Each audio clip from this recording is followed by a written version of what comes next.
Равкат Хусамидинов, ветеран горнорудного промысла города Сибай, уже 16 лет пребывает в почетном статусе пенсионера.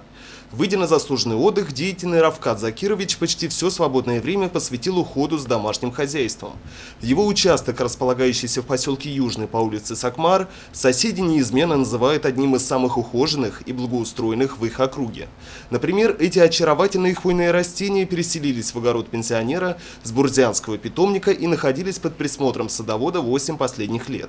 Как вспоминает Равкат Хусамидинов, на свой участок он завозил больше сотни саженцев.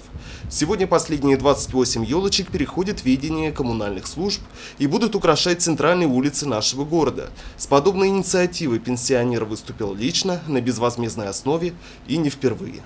Я живу уже 71 год в Сибае, 46-го года, старожитель. Остатки уж я раздал по детским садам, школам, новым домам, которые сдаются тоже. Старшие домком приходили, брали.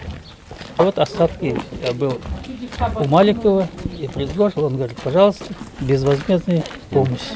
Молодая ель, как и любые саженцы, переживающие высадку в грунт, требует тщательного ухода к себе и особого бережного отношения. К сожалению, не все деревья хорошо принимаются и достигают зрелости в условиях городской территории. Так любовно выращенные саженцы перекочевали из частного огорода и восполнят пробелы в зеленых насаждениях напротив центральной городской больницы. Оставшиеся ели послужат украшением других городских улиц. На сегодняшний день будем сажать их на территории города. В частности, по улице Чайковского возле поликлиники, по улице Белового сквер, так называемый сквер молодежи. И, конечно, они лет через 10 будут украшать наш город своим озеленением.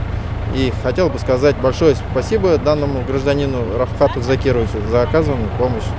В ландшафтном дизайне хвойные растения занимают особое место. Деревья отличают устойчивый аромат свежести и неподвластное сезонному угасанию настроение.